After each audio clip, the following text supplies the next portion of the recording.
Hello दोस्तों, स्वागत है आपका हमारे यूट्यूब चैनल की इस वीडियो में। दोस्तों आज हम बात करने वाले हैं 10th क्लास के 100 नंबर वाले हिंदी गोदली बाग 2 के चैप्टर नंबर 7 के कुछ हाईलाइटेड ऑब्जेक्टिव क्वेश्चन जो इस बार के बिहार बोर्ड के फाइनल एग्ज़ाम के दृष्टिकोण से काफ़ी महत्वपूर्ण है और यह क्वेश्चंस कभी न कभी पूछे गए हैं और इस बार भी पूछे जाने की चांसेस काफ़ी ज़्यादा है। तो दोस्तों चलिए बिना समय गवाए सबसे पहले क्वेश्चन की ओर बढ़ते हैं। उससे पहले आपसे छोटा सा रिक्वेस्ट है कि अगर आप चाहते हैं कि हम आपके अच्छे रिजल्ट में आपके साथ कंधे से कंधे मिलाकर चलें तो हमारे चैनल को सब्सक्राइब करके हमसे जुड़ जाइए और वीडियो अच्छा लगे तो हमारे वीडियो को एक लाइक कर दीजिए। तो दोस्तों हमारा सबसे पहला क्वेश्चन है परंपरा का मूल्यांकन पाठ का सबसे पहला ऑब्जेक्टिव क्वेश्चन प्रगतिशील साहित्य का संबंध है। प्रगतिशील साहित्य का संबंध है। ऑप्शन नंबर ए बौद्ध दर्शन से, ऑप्शन नंबर बी वेदांत दर्शन से और ऑप्शन नंबर सी मार्क्स के विचारों से और ऑप्शन नंबर डी में इनमें से कोई नहीं।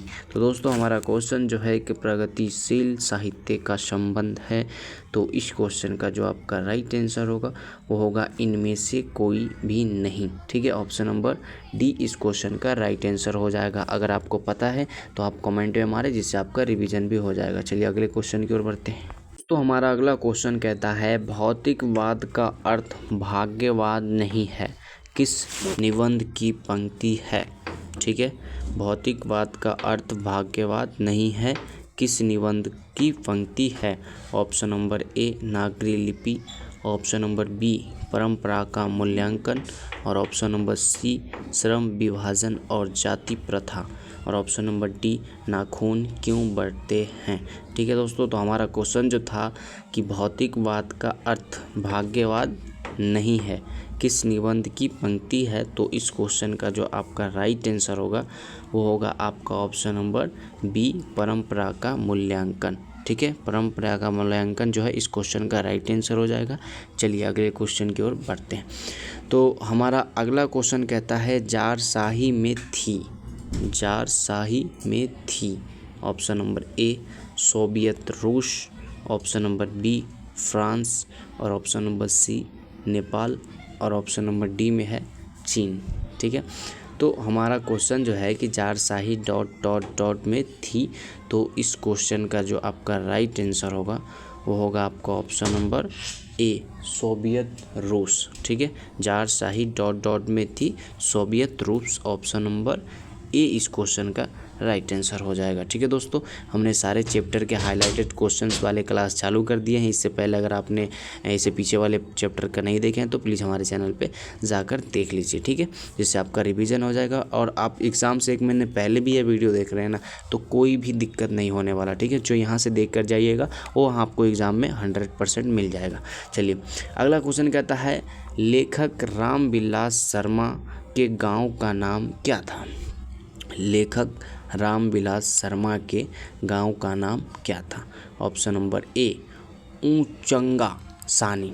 ठीक है, ऑप्शन नंबर बी उच्च गांव सानी, ऑप्शन नंबर सी उचका गांव सानी और ऑप्शन नंबर डी में होगा ऊंचा गांव सैनी। ठीक है, तो हमारा क्वेश्चन जो था कि लेखक रामविलास शर्मा के गांव का नाम क्या था, तो इस क्वेश्चन का जो आपका राइट आंसर होगा वो होगा आपका ऊंच गांव सानी।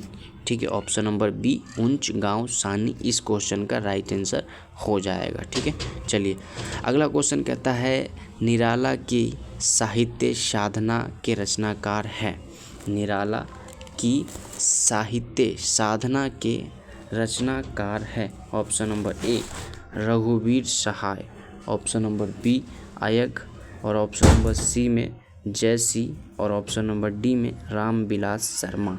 ठीक है, तो हमारा क्वेश्चन जो है कि निराला की साहित्य साधना के रचनाकार हैं, तो इस क्वेश्चन का जो आपका राइट आंसर होगा वो होगा आपका option number D Ramvilas Sharma. ठीक है, निराला की साहित्य साधना का रचनाकार है option number D Ramvilas Sharma इस क्वेश्चन का राइट आंसर हो जाएगा। चलिए आगे बढ़ते हैं और अगला ऑब्जेक्टिव क्वेश्चन को देखते हैं।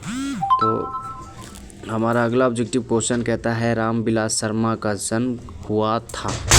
रामविलास शर्मा का जन्म हुआ था। ऑप्शन नंबर ए 10 अक्टूबर, 1911 ईस्वी में, ऑप्शन नंबर बी 10 अक्टूबर 1912 ईस्वी में, और ऑप्शन नंबर सी 10 अक्टूबर 1913 ईस्वी में, और ऑप्शन नंबर डी 10 अक्टूबर 1914 ईस्वी में।